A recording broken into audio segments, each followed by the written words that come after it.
one of the easiest pods I ever did because, we already got chemistry, but yeah, we ain't did a pod since I still lived in the Indies. So I know it's been a minute.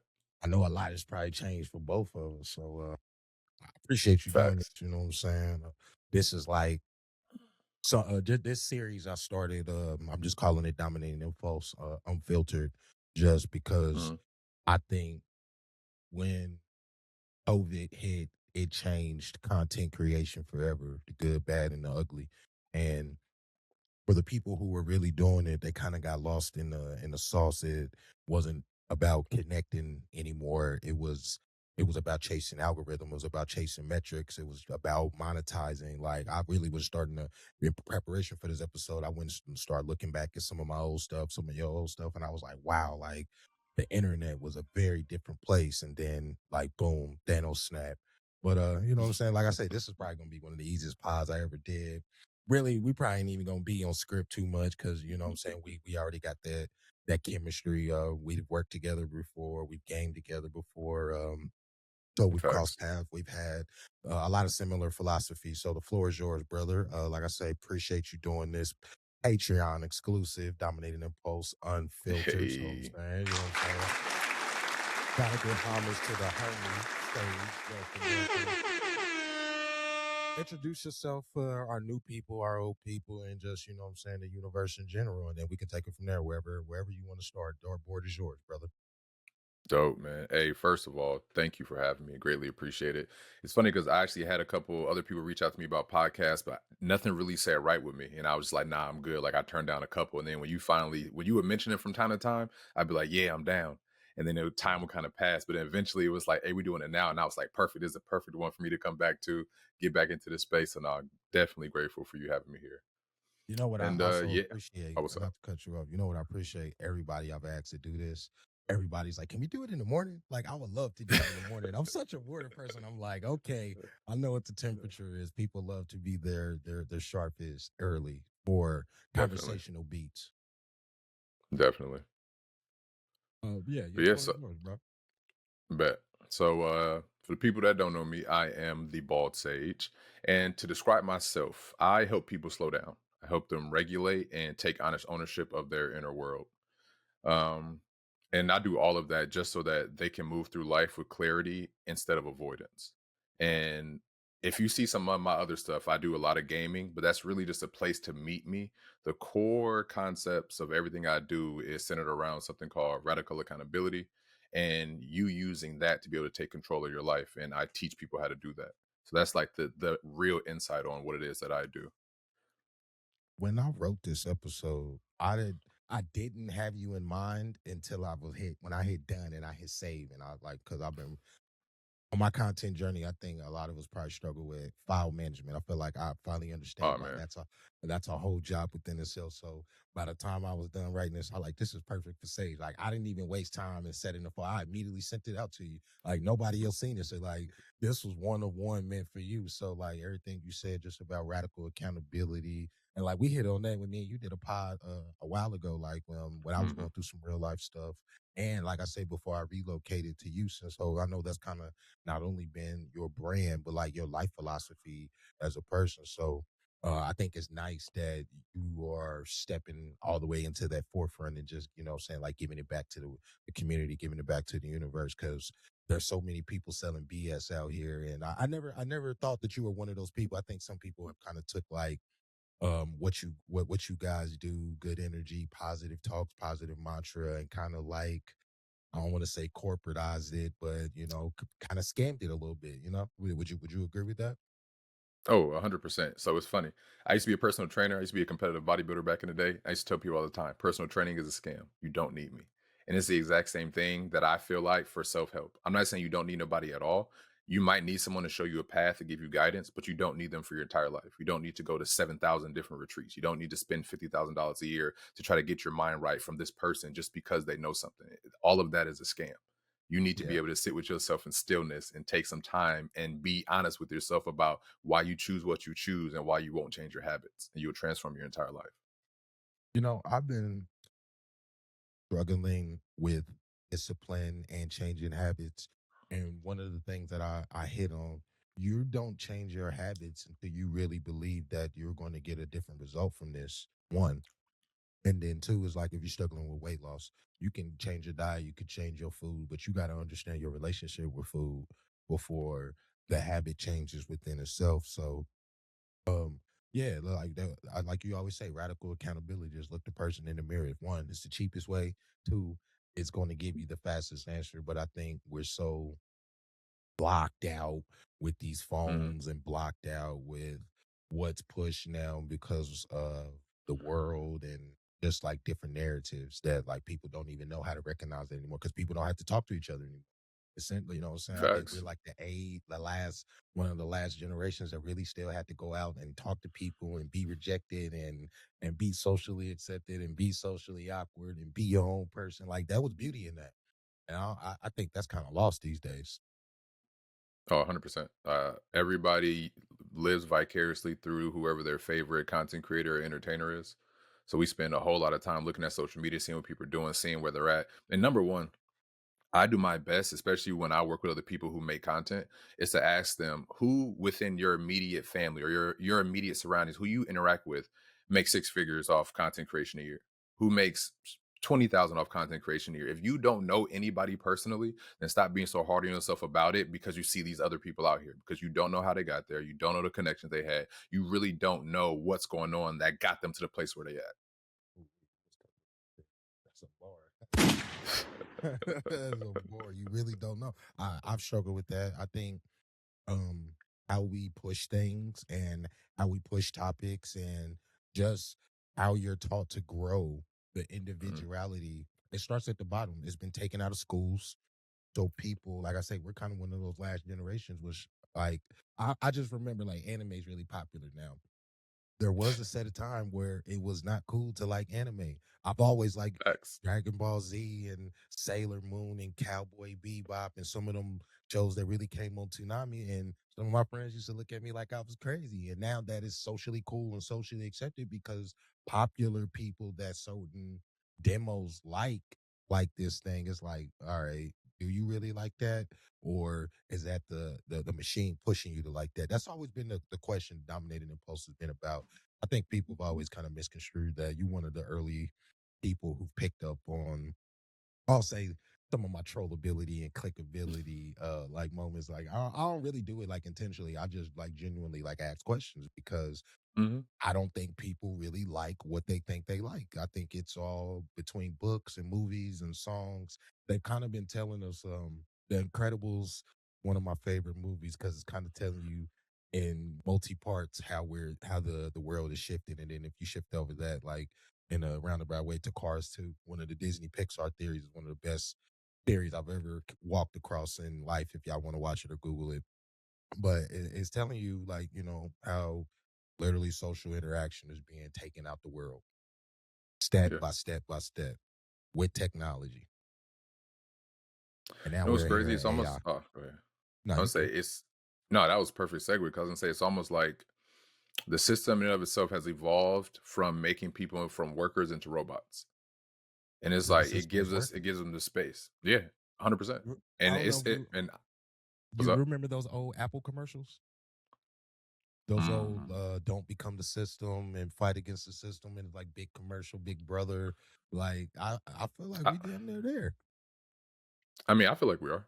Definitely. Like Like you said earlier, people can't and the way that I say this, people can't think for themselves.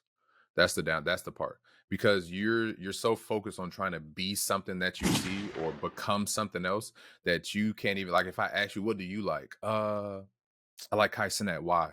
Uh I I don't know. That's normally the answer. I don't know because you like things because everybody else like it because of what you see every day, but you don't ever ask yourself questions. That's like the biggest thing of what I teach is how to ask yourself questions. Because if you cannot ask yourself questions, how can you ever find any kind of answers within yourself? And it's just why do I like this? What the feeling does this give me? What am I gonna do because of this? And when you start to understand those things and reflect on them, you begin to realize, dang, who am I? A lot of these thoughts aren't even my own.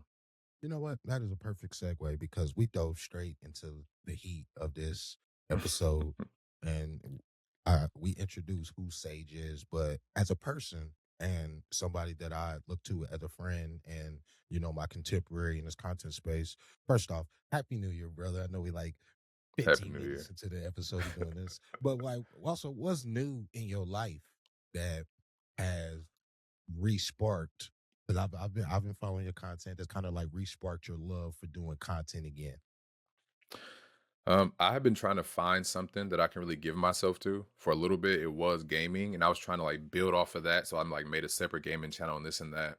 But actually, I had my wife who was like, "Why don't you just go all in on what you teach and what you create and what you work with people on? Like really take that public." And she, for her Christmas present to me, she like designed me an entire outline of like what I could do and how I could do it, all about me, this and that. I just really took that and ran with it. So this year, I'm coming out with something called Flow with Sage, and that's like the entire brand of how you can basically transform your life through the practices and things that I teach. And the goal with that is to scale it up to doing corporate meetings or selling things to corporate, like to get to the highest level that I can and putting that stuff out Yeah. there to basically be the change that I want to see in the world as giving people a way to be able to think for themselves. What what do you feel like has changed for you as a man to continue the balance of pursuing your content and pursuing new endeavors, because that is something that's scary and risky.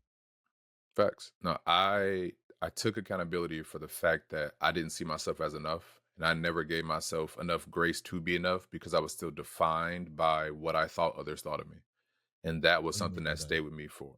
So I used to, a lot of us, I'm gonna try to say it in a way that it's like people can really understand it. A lot of times, what we fear is what we think others will think about us. It's not even what they actually think. We just fear in our minds what they could think about us, and that was like a big stumbling block for me because I would get Right. really introspective, really deep inside my head, and I would make up stuff, and I would find ways to enjoy the hell that I was currently in. So basically, I could go through whatever suffering I was going through, but I knew how to make myself feel better, which created space for me to go through the suffering again, and the cycle continues. I know that's relatable for a lot of people. And I eventually was like, you know what? I am going to be 60 years old one day. And when I'm 60 years old, I don't want to have the epiphany of, oh man, when I was 35, I could have did this. Oh man, when I was 32, I could have did Yeah. that. Like, why don't I do it now and crash and burn? If I'm a crash and burn, I'd rather crash and burn at 30 than be regretful at 60. Do you have you perfected a way to teach that and replicate that to other people? Because I think that's needed in a time more than ever, when I've been saying for a long time, and if people listen to the main podcast, this one of my phrases is I'm the contrarian, and that didn't come about just because I wanted to be different, but there became a point in time in society and pop culture and in life, if you didn't say what you liked is the same thing as everybody else liked, you became ostracized. So our Hmm. contrarian is born. So in a hive mind era, do you feel like figured out how to replicate that and at least teach that to somebody else who might struggle with just self identity or not conforming to just go along with the Joneses and being like everybody else? Definitely. So, and I'll share a little bit of the formula that I use, and a lot of it deals with breath work, meditation, and then that good old. You heard me say it a lot throughout this podcast, but radical accountability. That's the hard part. And I would say, but Right. I will say the hardest part of it is understanding that it's a death-like process. Because the you that you are right now, you're comfortable being that. Like I said before, you're comfortable in the hell that you're in, even though you want to escape it. And until you get to a space where that comfortability becomes uncomfortable enough for you to want to change, you're just going to keep on repeating the same cycle over and over. But you can never get uncomfortable enough to want to change until you know why, until you can look at yourself in the mirror and get to that space in the first place. And that's pretty much what I've created to be able to help people do. We grandma always used to say you either choose it or you change it. Facts. I mean, it's simple and it's an old school adage, but you choose it or you change it. I've always looked at you as a calm and cool, collected person. So one of the things that I wanted to really get into this unfiltered podcast series with all my creators is like letting their community see something different that you guys probably don't even get a chance to display. So, like, what's one thing that Sage struggles with, uh, or one insecurity externally or internally that, like, do you struggle with every day? And like, people probably have no idea because one, as men, we don't even get to talk about these things. You get looked at a certain Facts. way, you get judged. get rejected and pushed over here. And then two, it's like you also a person and a human. And I know being a creator, there's a whole set of emotions that come that you don't even sign up for until you start doing this. So like what's Facts. one of those internal pressures that you deal with that people don't recognize? Um, I would say I would say there isn't one that I don't deal with, but I'll share with y'all how I do deal with it. And a lot of it's just imposter syndrome. And that comes from consuming so much before I got serious about it. And so I used to consume so much that I would see myself as less than because I'm not here or I'm not doing this, I'm not doing that, so on and so forth. Could But you the way that I explain got around, could you huh? explain imposter syndrome before you explain how you get around Um, it? Just for the the way that I might not even know what it means. I hear it the way so that I was much. taught it, you know what? I have my laptop. I'm gonna pull up the exact definition. Okay, that's cool. Yeah, because like in this content world, I hear don't fight imposter syndrome or don't get caught in analysis paralysis that goes with imposter Hmm. syndrome. But I totally agree with you. One of the problems with being a content creator is actually consuming too much. And Facts, man. and one of the things like I've been referenced, I've said this in every pod I did, but Denzel's "I don't watch movies" struck a chord with me because he's one of the greatest actors ever. Says he doesn't watch the art that he creates. And I'm like, okay. And he's well respected by all his peers. So it's like, okay, I don't have that much time to consume all my friends' content. But what I do have time to consume is the content that organically flows to me. I've been monitoring that well. So imposter syndrome. Facts. I will read the exact definition of it, and it is a psychological pattern where individuals doubt their accomplishments, fear being exposed as a fraud, and attribute success to luck rather than skill, despite evidence of competence, often affecting high achievers and leading to anxiety and burnout. I think we've all felt that. I know I definitely felt that to a T, down to the last Exactly. word. And okay, how have you overcome that? That's crazy. Because Man, I've I'm never so seen hyped to you share in that that. space. I've never seen you in that space. You said you was a bodybuilder, and I've seen like pictures you post where you was cut up, Hmm. and I know that takes a whole nother level of discipline. But Man, I've never seen you as somebody who like deals with imposter syndrome. Like that's for like here, phenomenal for me. here's the thing. Every single video that you see me post is something I personally deal with. And it's probably something that I dealt with in that moment. So when I get on there and I talk about you want the journey to end too fast, you're trying to get to the end, you're too focused on the goals. That's because I'm the one doing that. I've learned that if I make videos about what I'm struggling with, it can probably help somebody else too. And it removes the weight off my shoulders because I'm not holding it in my body, in my mind anymore. I don't let it out. So I take the issues that I deal with and put them in the video form and put it out there as a way for me to even make myself more vulnerable and more easier to connect with people and to give them space to be able to help them as well. Because I'm like, if I'm dealing with this, I know somebody else is, so I know it can add value to their journey too. And this is a way for me to get it off my back so I can be free again.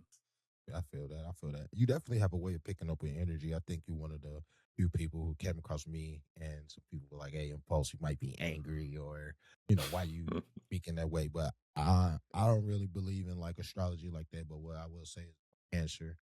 The thing with me is delivery. So it's like however you deliver it, I'm gonna mirror it right back to you because I'm a water sign, and if you go walk in front of ocean or water, the water's probably not gonna move until you start fucking with it. So nine Facts. times out of ten, like the delivery is everything. And if you come at me with something negative, or hey, hell, you could be talking about me or my demos. I feel like I'm the voice for the voiceless because that's what comes with the territory of stepping on this mic and this camera is you no longer have the luxury of just speaking for yourself. You could be really representing other people who might not even have the courage to do it. So no, Yep. I definitely appreciate you putting those beats out there because it's like I damn near think every one of your messages on Nike just do it, the breathing or just getting through your day. I like at some point I probably like dealt with that in that moment, and it's helped me change like in real time. I think some people look at change over time, and I'm more of a real time person. Did this piece of information that you took in legitimately help you become different, or in the hamster wheel of repeating the cycle? Hmm. Let me ask you another question. What's one moment of growth that you felt like growth wasn't happening, um, stagnation, not even the self-doubt where you just felt like the growth wasn't what you wanted and you felt like you were putting out good stuff. How did you handle that pressure and what did you do to pivot to stay in a creative headspace and upbeat? So I would say with this, it was kind of I had got some external validation that I never knew that I needed. And what happened was during this time I was posting content. I was posting some gaming content mixed in, similar to content I do now, but I was posting it much earlier on, and it wasn't getting like much of any play, like at all, even on TikTok. And I was just in my head all the time, like, well, should I just go get a regular job? Like, should I just put all this behind me and just go do something else? And my wife's friend, her kids, she called me one day and was like, "Oh, my daughters are watching your videos. They've been doing the breathing work stuff." I had people message me from Instagram, was like, "Oh, I taught my son how to do your breathing. It really helped him with his tantrums and this and that." And when I realized it was like, man, just because they aren't interacting with it doesn't mean it's not adding value.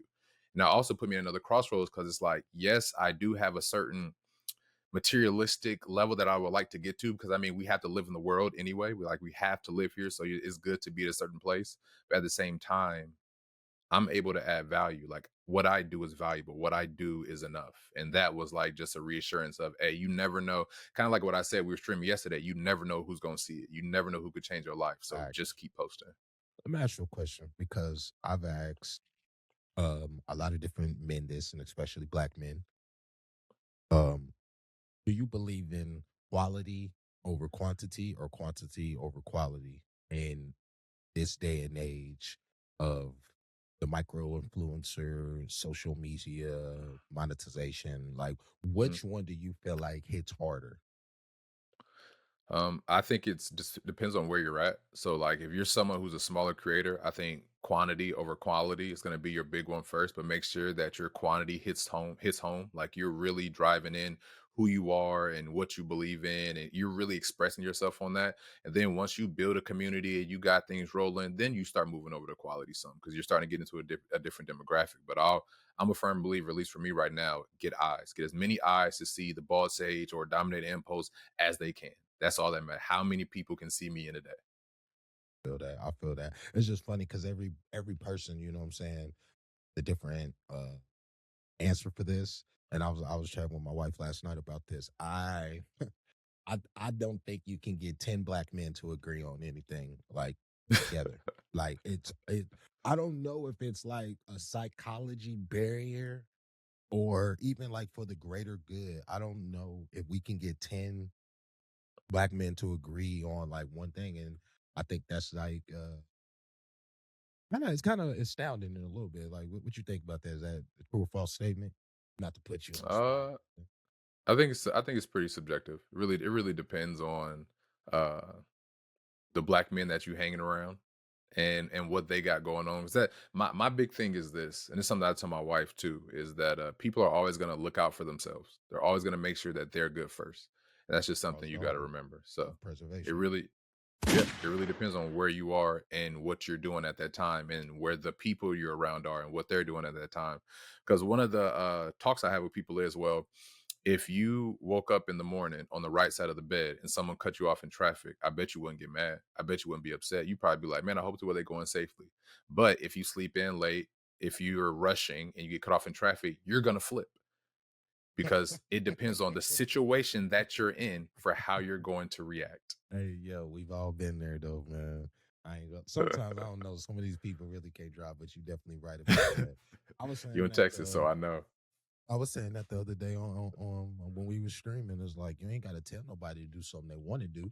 It's like when you know you about to wake up and go to work, and they got that bonus check waiting on you. You gonna beat the alarm up. You Facts. know what I'm saying? You beating the alarm up. You So might not even I ain't got sleep the night before. you gonna be tossing and turning, thinking about getting the check in your hand and what you about to go spend.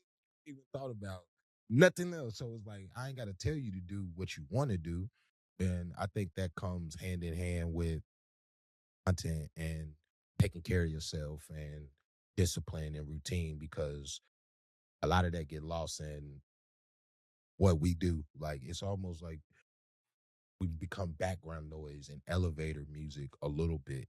You know what I'm Mm. saying? And the person making that content is being snatched away. There's a theory out there. Quentin Tarantino's about to be done making movies.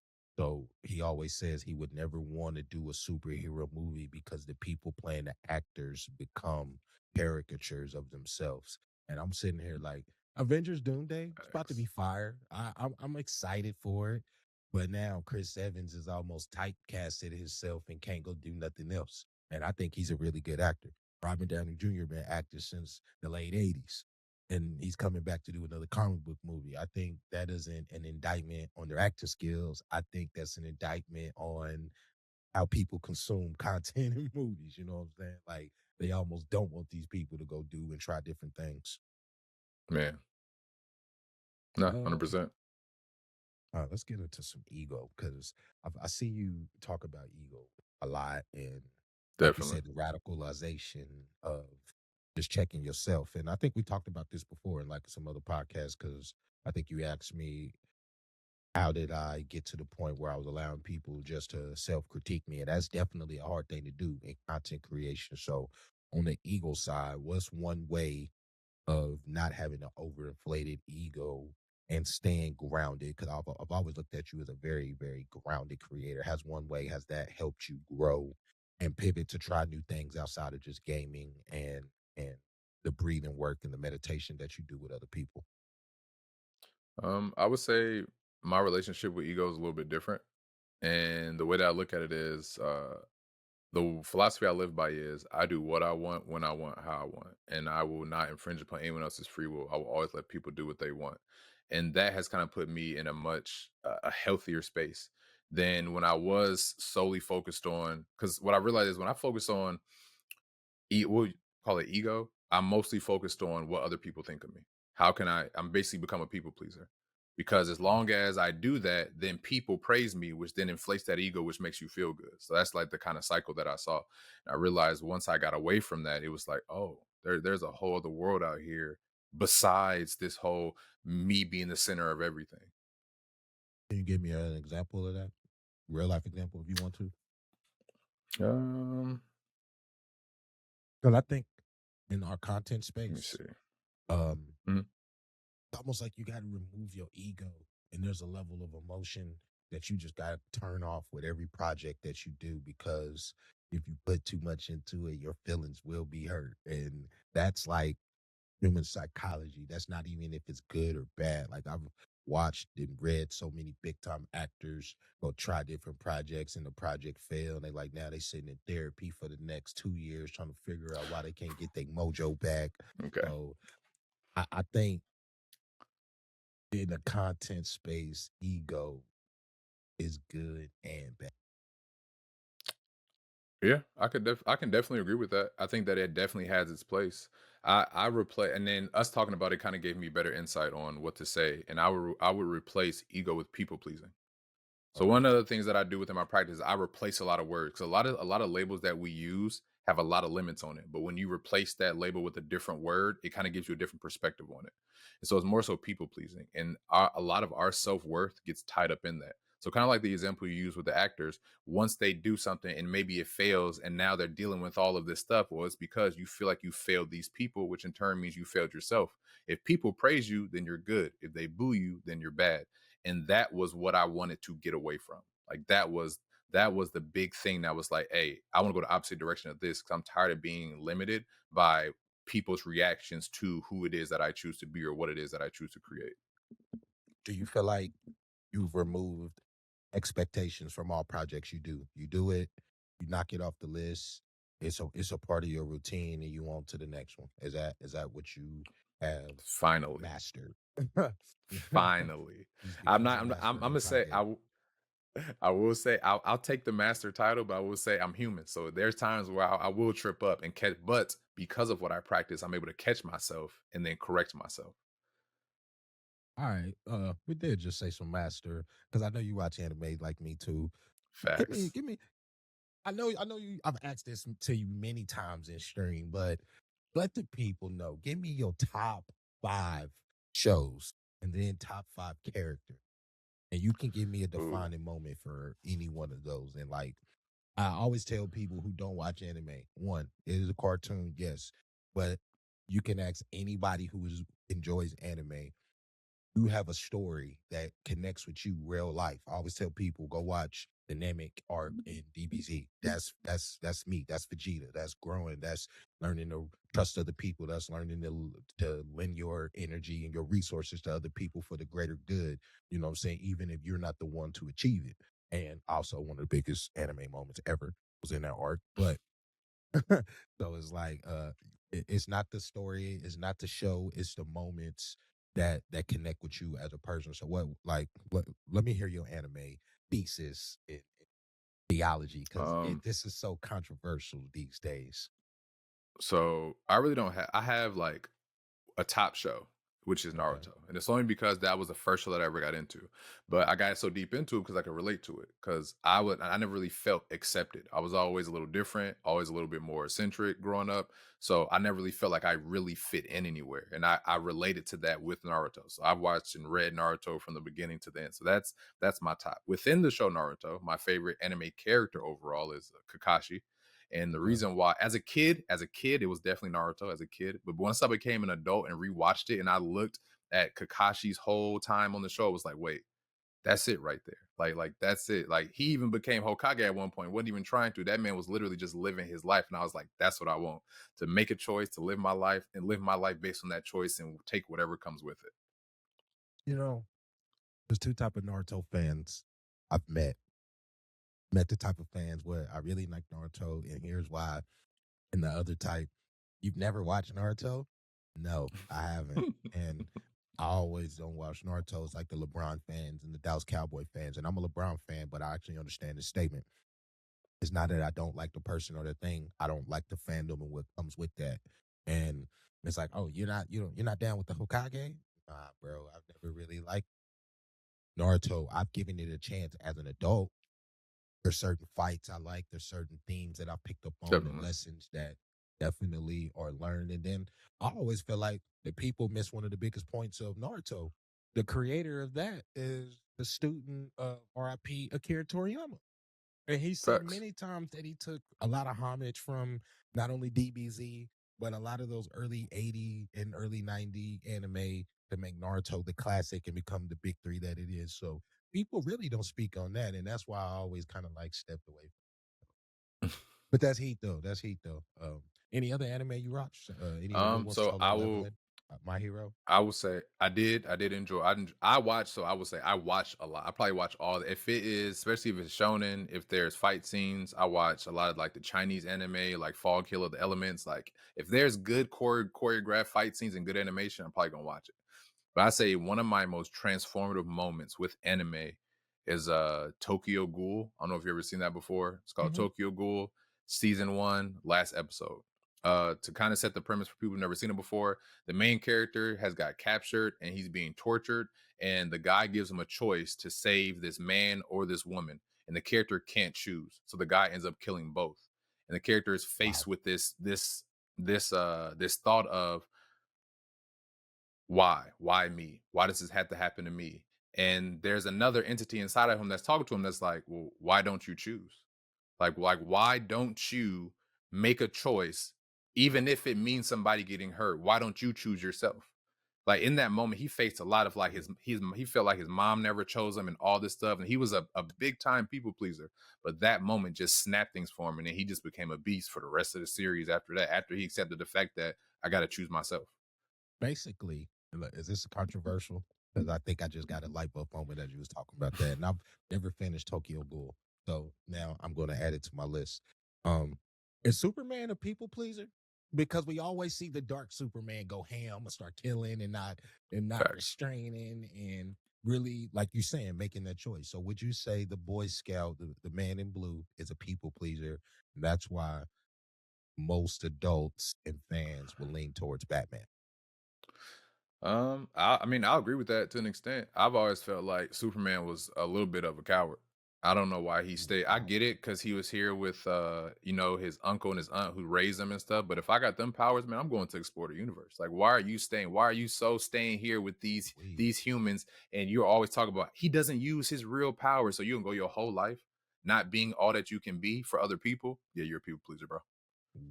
Wait, wait, that is a Superman hot take. All right. The new Superman or Snyder cut. We can get back on track. I just like always talking movies with you because I don't get a chance to talk about him with people who not familiar with the source material, whether it's comics or the animation, they only go with what's popular. Yeah. Yeah, so fire. Let me ask you a question.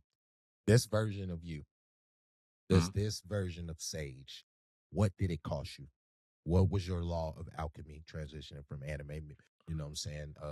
What is it? Ooh. Full Metal Alchemist Uh, Brotherhood. Y'all should yes, check it out. sir. That's in my top five. That's my It's in my that's the top five. same. That's that Okay. same. So the law of alchemy. You have to give something to get something.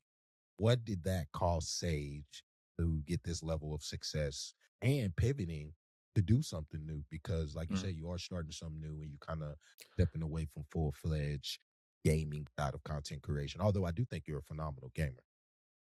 Appreciate that, brother. And I really do. I hope this helps people. I had to give up my resistance to fear. I had Okay. to let go of being worried about what I can't control. I had to let go of this safe space that I carried for myself. So I used to have a certain set of habits, like I said, comfortable in the hell that you create for yourself. So I know the suffering that I experienced, but I know I can make myself feel better. I had to let go of all of that and jump into the abyss. And by jumping into the abyss, I realized that I could fly, but I wouldn't know that until I jumped. So when you say face this fear and really confront it, what do you mean by like you had to just real life let it go and just do you? Because Um, I think it's easy to say, and we all like mhm, it's very cliche. Not to say what you're doing is cliche, but a lot of people definitely. said I just need to let this go, but then analysis and paralysis kicks in, and they really don't make any motion. Facts. Because I mean, so let's use fear as that example. When analysis paralysis kicks in, that's just a synonym for fear. Okay, So it's wait, still it's still wait. there. It's still there. We just call it something else. And what I mean Okay. by that is fear became my guiding light. Fear is my north star. Fear is my angel. Fear is my leader. As soon as I know that I'm afraid, I know that's the direction that I need to go. Okay. So you're using fear more as that compass to step into that uncomfortability. As they say, you grow from the unknown. You grow from nothing to, what I'm saying, test your limits. That's why I always say the Facts. Vegeta arc is my arc because I think there's a lot of what's missed is where there's some DBZ and connecting to fear. He lost a lot of fights. He never became number one, but he didn't attain what others attained in battle. He attained it when he legitimately let go. That's Facts. that speaks volumes to me. And if anybody watches any other anime, because they've told that story thousands of times in other animes, they told that same story in Black Clover and in My Hero. Um, Mhm. once you like legitimately surrender yourself, that fear can be used as good energy. Do you teach those practices to other people? Because I know like I say, it's become a subgenre and what we call like a scammer pool now. But like, do you like the people who really Facts. seek the good energy? Do you know how to teach them to like transmodify that fear and use it for the greater good of what they're trying to accomplish? 100%. And it's something that, like I said, I haven't released it yet. It'll be releasing in February, but I'll have four pillars, and each one takes you through basically step by step to get you to the point to be able to do that. Because the biggest hiccup that people will experience is that change in and of itself is a death like process. And a lot of us Okay. don't have any sort of experience with death. We don't research it. We don't look it up. We have never made death something that, oh, I want to get to know this concept. And because of that, there's an inherent fear that's behind it.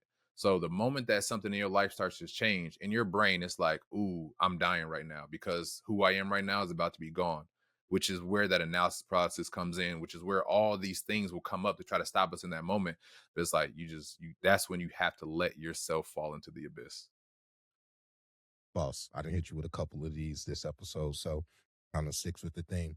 A OG once told me that once you are in a situation and you've been in the situation for a minute and then everything around you starts to change, you have to change yourself from that situation because it's evolving. Is that true or is that false?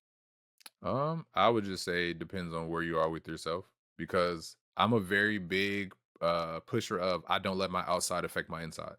Okay. I determine how I experience my outside. Everything around me can be completely chaos, but as long as I'm at peace, then it is peace. I And got you. I that's got you. because that's how I choose to walk through this life, is that I let my, which also goes a lot, will it talk goes with what we talked about earlier with people pleasing and stuff. That comes from me letting my outside dictate my inside. And I realize like I'm the king of my inner world. And so I express my inner world and how I interact with this outer world. So my inner world is fucked up, then I'm gonna go out into this outer world and be like that. If it's not, if I'm at peace, if I'm like you say, you see me cool, calm, and collected, because that's where I've got my inner world too. So I'm able to express that within this outer world, despite anything that's going on. Dig that. And like I said, you've always kind of kept that calm cool demeanor, you know what I'm saying? Don't get too rattled. I'm saying you would be the guy in football, we say, what is the play? And everybody else that forgot to play, we hype, we argue with the other team, and you're like, hey, calm down. You know what I'm saying? Run cover two. Like we done did this 1,000 times in Facts. 2 a day. Like that would be you. All right. Facts. So on your content journey, I know we all are inspired by different things, different people, different media and spaces. What's one character, movie, or album that's tied to a turning point in your journey? For me, I always tell people if you really want to study dominating impulse in quick fashion, go watch Arrow. Go watch season 2 Arrow, and that'll tell you everything you need to know without me saying the word. That was one of my turning points. So for you, or it could be any of those entertainment spaces. Man. But like I say, I just know as creatives, like we're all drawn to certain things and certain stories. So how did that affect your path? Man.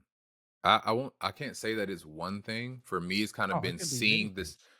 it's been seeing the same thing from different people in different places. And so like what I see is the same, but I see it enacted in different people or in different things.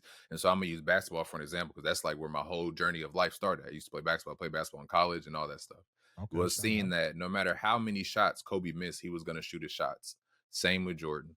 Same with any other top person. Like, no matter how much we could feel like they fail, or we look from the outside in and criticize them and say this and say that, they still came out and were themselves that next game. And that was like, why can't I do that in my everyday life? Like, why am I not doing that when I step up to the plate for myself? That's like been one of the biggest things for me, is of seeing. I mean, even in anime, the fact that no matter what, Goku's gonna have a good fight regardless. Doesn't matter if the earth is about to be destroyed in 7 days and I'm beating you up, I will give you a sensu bean so you can get stronger, so I can see how strong I really am.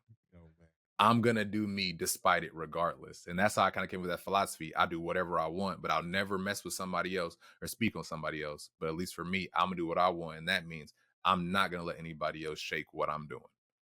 I like how you've always approached certain situations, even with static, because there's always been a level of diplomacy that one, black men aren't taught. Two, um, sometimes it's just people don't know how to talk to each other, or like I say, True. they really weren't taught. So you know what I'm saying? I've always appreciated like you say, I'm gonna do what I want and I'm gonna say what I want. But how about y'all just try it this way? You know what I'm saying? Like I think you've always kind of carried that energy and bravado. How about y'all try it just this way? Because they already see us like this for the majority. So how about we just try to shift and move like that to make it, you know what I'm saying, a little bit easier for the people behind us? Because I think Facts. that's what I'm starting to think about. Starting to think about my son, my nieces, my nephew, um, and what kind of space we are going to leave for them. You know what I'm saying? Every one of these pods and projects I do, maybe they might find homage and inspiration in trying to tell a different story. But what's next for the next generation of content creators uh, of the world? You know what I'm saying? General question there for you. Man, I know that wasn't I'm even gonna on give a your very script. I, I I'm gonna love, give I a love, very I love what's giving up? y'all questions that ain't on y'all script because then it puts y'all in a space like, damn, he ain't let me prepare for that. Oh, I'm with it. I love the, you know what, I'm how you repeat the question one more time. What's next for the next generation of content creators and kids from this corporate Oh, space okay. that we've created? You know what I'm saying? Got you. 'Cause So it's I'm an gonna ugly give a place now. very, It's an ugly place now. I ain't gonna lie. it is. I'm gonna give a very generalized answer first. I think depending on how things go with AI and how we integrate that into the job space, that social media could become, I mean, that's what content creation itself could become the regular income means for most people once we get many years into the future. Like I think of my nieces and nephews that are creators. Like I have a niece that's amazing at art. I have a nephew who taught me how to make anime edits because I'm like, bro, you're only in seventh grade and your anime edits are amazing. Like, how are you doing this? Shout And out. seeing where they're at right now, and it's like, man, as long as we keep encouraging them to be that kind of creator, they're going to fit in perfectly well as things begin to transition, because a lot of these jobs I feel like eventually can just be automated. And if that happens, how you gonna make money? How you gonna make ends meet? Well, what are you gonna do to not be a part of the lowest class and just create? Get back to what we supposed to be doing, creating. Mm, that's phenomenal. Hey, I like that. What that kind of ties into the next question. What's What up? art hits different now than it did years ago? Like you think you like records are starting to come back. Hmm. So, you know what I'm saying? I think a lot of record collectors are happy that their median space isn't being disrespected in this digital era. And I've always told people physical media matters much more than digital. Every will they can shut all these servers down. You know what I'm saying? So Facts. what art you feel like don't hit the same anymore compared to years in the past? Um, that don't hit the same anymore. I mean, if I had to pick one directly, I would say rap music. Mm, And interesting. I personally don't even mean that I don't mean that in negative by any means. I don't. I mean that in the space of similar to like how when we were growing up, the older generation felt about our stuff. It's just not something that I personally relate to anymore. So I'm not speaking of this as like a generalized to everybody, just like for this is for me. I don't really relate to it anymore. I don't really vibe with it as much. I have transitioned much more to a like a lo-fi EDM, deep Ooh. 808 house bass type music in the background. Oh Like that's God. like I be vibing to that. I used to do. I'll shout a couple out. It's like I actually have my stuff right here. What's his name? Lucid Beats. That's Okay. one. Um, Gally Matas or something like that. They do music that's pretty dope. Like I started listening to things that I realize when I listen to music that I feel good when I listen to it. That's the kind of music that I like. Mhm. That's the music that, because I used to listen to stuff. Used to be big time Young Dolph. Still a very big time Don Trip. Still bump ASAP Rocky and all Love that. all those But at the guys. same time, I'm transitioning over even to myself to this space of like I have this consistent piece that this music relates to with more. Not saying I don't listen to that stuff, because before I get on Arc Raiders, believe it, we in there Young Dolph 100 shots. I'm getting ready to go in here and get it done. But after, I'm right back to listening to my lo-fi chill stuff because that's the space I like to be in. That's it right there. What I've learned is through me choosing to do whatever I want and let people be, I've been able to create my own space for myself. And that's what feels really good. And that is like the foundation of what I'm teaching people to do in Flow with Sage. My daughter told me yesterday that I couldn't handle being a kid in today's era, and I laughed. Do you think it is more difficult to be a child growing up in this era with all this social pressure, or did we have it a lot easier? So I will say that we definitely had it easier because we didn't have social media the way that it was. Okay. We had, like you said, we had to go interact. We had to go get rejected. But most importantly, we did not have the information of 7 billion other people on the planet coming at us constantly. We One of had my our little areas. What's up? one of my favorite movies, Lucy, Scarlett Johansson. Mm. And the premise of the movie kind of falls apart in the third act. The first two acts of the movie are fire. Third act falls apart, but the theme of the movie is there's only so much of your brain that you're supposed to even be accessing. And I heard somebody say every time you scroll your phone for 20 minutes, you're taking in all the information the human species has ever collected since the beginning of time up until you're done scrolling. And that's over like I think it was tether bytes. It might be a higher categorization of that, but I had to even look up what non-tether bytes is. That's a couple buildings of storages of servers. Facts. So if you're consuming all of that quickly, what is that doing for your emotions? Like I used to ask this question, and I think you see me ask this question. What happens to popular people when they put something up not celebrities. We'll just say popular, regular people, and they put something up and it immediately gets 100 likes inside 2 minutes. That literally has to change you as a person. Like you can't tell me it doesn't. So like this thing that they've created, is it more detrimental, or do people just not know how to use it, or is the system on autopilot and is doing what it's supposed to do? Because I So feel like we're more it's decisive than ever. I think it's really hard to narrow it down to what the issue is because it's an extremely layered problem. Because if the person is, so take me for example, if I'm good with myself, then whether I get 100 likes or 50 likes, it makes me no difference. But someone who's Right. living their life solely from the outside in, those 100 likes and 50 likes could be the difference between them jumping off a bridge and them having an amazing day. It really does. A lot of stuff that we deal with as a whole, we deal with it individually. And it's because we go out here and looking for people to validate who we are, validate how we feel, that we can't do it for ourselves. So we're stuck in the hell. And then we go off and we watch our football games, we watch our basketball, we drink our beer, we smoke our weed, we do all this stuff. I smoke weed, so don't take it. I'm taking this as a negative. You're We good. do all this, we do all this stuff to make ourselves feel better, but we're not changing anything. We're gonna go right back to it. So even with what you were saying, if someone does get 100 likes, it should not matter to them. But to think that it won't matter to them is hard in today's society because we don't think for ourselves. Our thoughts are, think about how many. Well, I put it like this: think about how many people define their self worth based off the job they have, or based off money they have, or based off something else that they do. Their whole entire self worth is based off that. Their identity is based on that, and that can change. I just chose to go on a path to learn who I am beyond that, to learn that I'm the awareness that's experiencing this life, and I get to experience it however I want to. Hey, you know what's so crazy? You talk about your self-worth is wrapped up in your job. People still ask me what I do for a living, and I tell them I play Fortnite Facts. for a living. And they look at me like I'm crazy for about 30 seconds to try to process how much respect they want to give me, because it depends on, I Yep. might be dressed like today. I just got on a hoodie and some sweats, or like it depends on how I'm dressed before they really give their answer. Oh, okay, you're a YouTuber or a streamer, and another people you play Fortnite. Like I just say it to be kind of a dick, because it doesn't matter what I do. If I'm being respectful to you, if I'm not being rude, people are out here hurting people every day. It don't matter what I do as long as I'm not hurting people or taking things or putting policies in place to infringe on mass communities. But that's for another Hey, conversation.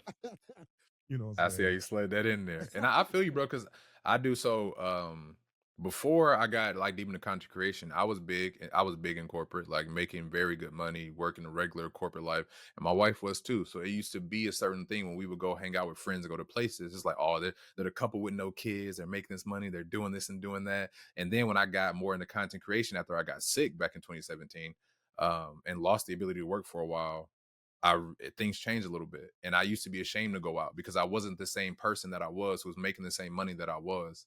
And eventually, like now where I'm at now, when people ask me, "What do you do?" Whatever I want. What do you do? Whatever I want. What else is there to do? You're doing that right now. Well, how am I doing it? Do you go to work every day to buy the things you like, to live the life you want to live? Yes, then you're doing whatever you want. The same thing I do. Mm. Look, hey, I'm gonna start this show as well with my wife. I don't know if you started the black guy from This Is Us from NBC.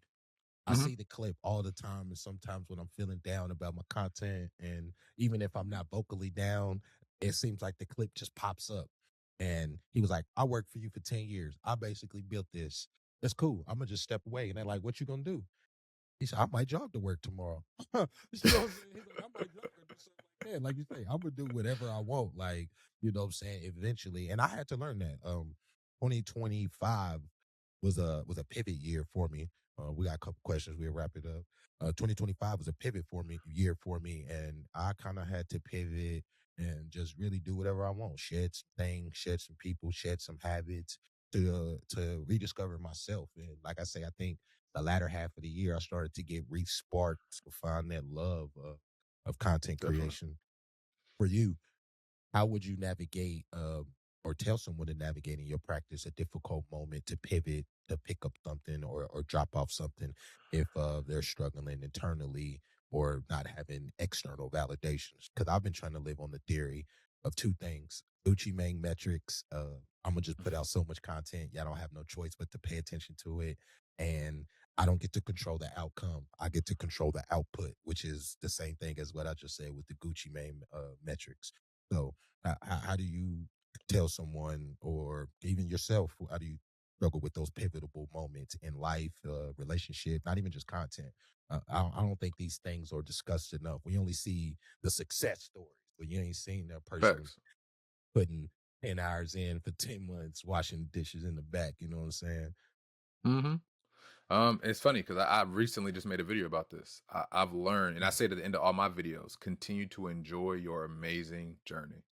And that's the whole thing. It's falling in love with the journey itself. Because if you don't, even if you reach your goal, you have to make another goal and start a whole new journey. So why not make the most out of this one that you have right here, right now? Because you never know how it could go. I know for me, I find myself in spaces a whole lot of trying, or I used to trying to control the outcome, or having a desire so strong that I want things to be this way. And it wasn't until I realized, like, man, by me so focused on this, I forgot these couple people that I met back here. They could have changed my life with something. I forgot to, oh, I could have did this way or this that way because I'm so focused on this end goal, on this one thing. I realized, like, man, as long as I focus on enjoying who I am and where I'm at and making sure that I'm confident in that in the present moment, life is going to be amazing no matter what. Big facts. My old lady, my wife is a Taurus, and I always say she's like she's an Earth sign, so she's like my grounding force. Because you know what I'm saying, as water, we spread out everywhere. You know what I'm saying, and most of the time the boundaries is usually land. So I don't think enough people, one, have a grounding force for them to just do stuff outside of work. I think there was a period of time in the world where hustle culture was promoted so rapidly, the social interaction, the because I met somebody at work one day and they were like, it's just crazy to me how Americans don't take time to rest. Like we use we Mm, use eating dinner as a task. They use eating dinner as an event, not just for their family. facts. It could be for everybody that just so happen to live on your block or your building. So um, yeah, I use different things to ground myself to stay locked into this content. Would you say you do the same, or you just I'm gonna do this? This is a job, and at a certain point, I don't even worry about the results. Oh, I don't even worry about the results. I just do it. You just I've do it. made the choice that this is what I want to do, and because I made that choice, that is now enough for me to go out and do it. And I'm just gonna ride the wave until the wave stalls out. All right, Everything last. else, I find a lot of struggles when I start to add in other things within that. So like when I start to look at things like, all right, so if I do this, I might be able to achieve this, or I can do nope. Then I'm just gonna procrastinate. Then I'm gonna start to suffer from imposter syndrome. I'm gonna let in everything I don't want in.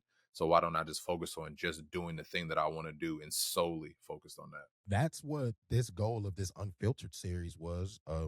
So this is the third episode of this series, and the goal, I first I said I was like, all right, if I do this, I'm gonna get this result, and it's like, okay, how about I just simplify the goal? Let me see if I can find 12 creators that want to put themselves in a vulnerable space for an hour plus to talk, to shoot the shit, to tell the world their story. That was the whole point of this Unfiltered series. And through these couple of episodes that we've done and the creators I've talked to, I've started to see a different light and a different spark in myself. So I kind of marched on your mantra. And like I say, I watch all your videos. Just do what you want to do. Upload what you want to upload. Is that lost today? And trying to be Casanat, trying to be Aiden Ross, trying to be the next crash out to go viral and chasing virality. Is that lost? Facts. Like these people are trying to drink the ocean with a fork. Wow, I've never heard that before. Hey, yo. That's what the old monks used to say. Trying to achieve Hey. enlightenment is trying to drink the ocean with a fork, and so I like to throw that in there. Never heard that before. All right, we got our last couple questions. Can you share can you share one moment where you felt like the creative light was dim and it just wasn't clicking? And I'm not talking about self-doubt. I'm just saying like go to your wherever you create and it just is darkness, like you're stuck. There's a writer block. The kid can you share those external moments, Mhm. and what did you do to get out of that moment to get back to what we see today?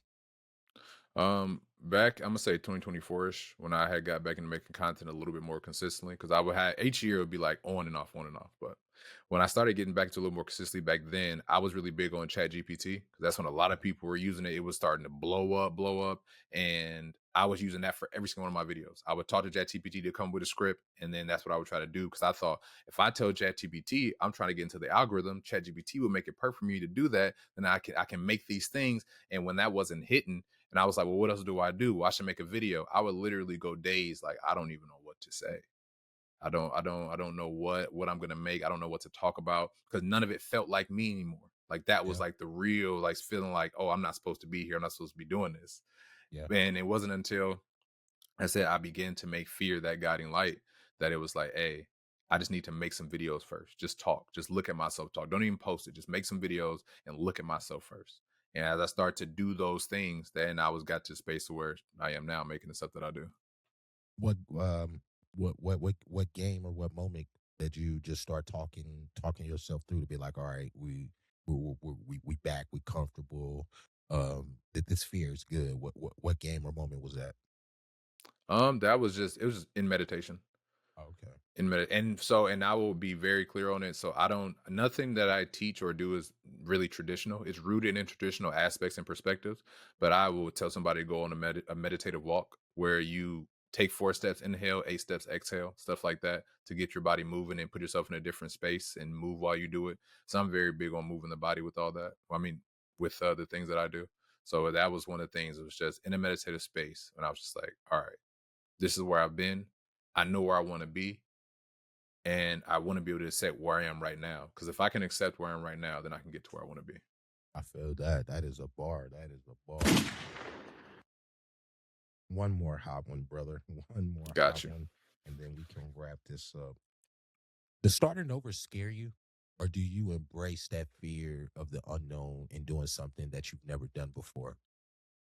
I think that is the best thing that you can experience in life is that starting over. Starting over?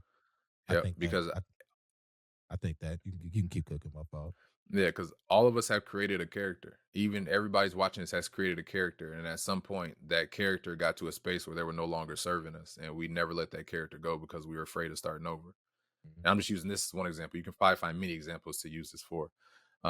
But when you make that choice to start over and again fall into that abyss, you will learn that you can fly, but you'll never know until you jump. It's crazy because me and you haven't did a pod. We, like I said, connected and game together many times since I've relocated, but I don't think people who know me have really got to see this new version of me since that relocation. Like you say, they hold on to a character or a caricature of Hmm. you, and they don't know how to see anything beyond what they know. You know, like Facts. it doesn't click in their brain. They don't even allow the opportunity of grace for you to become a new person, which is crazy. So, you know what I'm saying? I've always embraced starting over. It never really scared me too much, but I like to ask different creators because some people like the safety net. Yeah. All right, last question. I like to ask everybody. Like I say, you probably got or have had many questions you probably wanted to ask me and never have. We like to keep this personal. Ask me anything that you want, anything the community probably wants to know. Dominating their posts. The floor is yours. Like, you know what I'm saying? I always like to just try to connect with different people in different ways because the Hmm. parasocial relationships that are formed through content creation, people might not even really know you. They just know of you or the content you post. And like I say, at this point in the game, it's damn near elevator music and background noise because you're just a person on the screen. So ask me anything you would want, brother. All right, bro. I'm gonna hit you with a question that I ask clients. It's a pretty Oh deep one. man. Oh man. If everything worked out perfectly, who and where would you be in 5 years? If everything worked out perfectly in 5 years, Dominating Impulse would have a compound. I would have people literally having certain things on automation. I would walk in here legitimately like a job between 8 and 9 walking out between 6:30 and 7 and going home with my family. Because at the end of the day, that was always the mission was for me not to be the face, was to incorporate other people, to empower other people, to really just like build this up. I obviously kind of looked at it as a network more than just like my shows or the games I'm playing. So that's why I always try to connect with other people. So in 5 years, more brand deals for sure. Like I say, we would have a compound and we would just probably produce higher level content. I wouldn't even really change too much. I would just have more fun and try different things and probably have a bigger team to do it. That's Yeah. where we would be. That's my ultimate vision. But I never know where the universe is gonna take me. So I'm just like I say, I'm accepting the ride and legitimately just having fun again. And my wife has told me, certain homies have told me, I'm starting to see you have fun again, gaming again, bro. So it's like that's really where I'm at. If I'm having fun with it, then I probably know I can scale it up because I've heard many people, many rich people. I would say Robert Smith, former owner of BT, says you have to have the ability to scale something up. So Yeah. that's really where we at. Scale it up, scale it down. As long as I'm having fun, I'm with it, and I can go home and be with my family. Nah, that's what's up. And for the people that's watching, that's something. If you want to get a little insight on somebody, you feel like you can't really understand them, or you want to get to know them a little bit better, that is an amazing question to ask. Oh wait, I'm gonna have to stay. I'm gonna write that down. I'm gonna steal that one, Yeah, bro. you can steal that one. Yes, you can. It will put people in a spot. You will catch somebody who's fake about what they're doing real fast with that one. Um, hey, you ain't wrong about that. All right, you want to plug anything? You want to let people know where they can find you? We can wrap it up. I appreciate you doing this, bro. Like I say, Oh, this of course. this unfiltered series has been eye opener. Like I say, resparking me. Obviously, we put more podcasts and more content out, but like I know for a fact that just sometimes these stories need to be told. So, where can people find you? Drop anything you want to plug. Floor is yours. YouTube at the bald sage with the number one at the end of it, similar to RDC World. Somehow somebody took the bald sage, so I couldn't have that by itself. So there's a one at the end of it. And then TikTok, just the bald sage. Feel free to Okay. stop by. Do you know when this is airing? This is probably going to air March 3rd, March 4th. All right, cool. So since this is airing in March, Flow with Sage will be up and running by then, and you'll be able to hit the what's it called link tree in my bio on either of those platforms, and it will bring you straight there. That you'll be able to figure out how I can help you out if you want to work with me, if you want to set up a group session. Like you'll see everything that I have to offer in there, and I just will all like to let you all know that Flow with Sage supports real life navigation through relationships, transitions, pressure, and uncertainty, and by helping you stay engaged with your own experience, even with when it's uncomfortable. So it's my Big job to help facts. you take power back for your life. I gotta tell y'all too, homie is not just selling y'all dream. This is somebody who I've real life connected with online, offline, and helped me through some difficult situations as well. So, not just selling y'all pipe dream. One, you gotta do the work. I don't think he's gonna take on any people who don't want to work to change. You've seen hella changes in me as a person, as a creator, as a father. So like I say, I appreciate you doing this show, and I know that we're gonna cross paths and do many, many more. We got to get you back in the pod space because you was cooking on the mic, and it was something that was different and needed. Gotcha. All right, Definitely down with it. guys, we were wrapping it up. Y'all know what time it is. This is another Patreon exclusive, Dominating Impulse Unfiltered.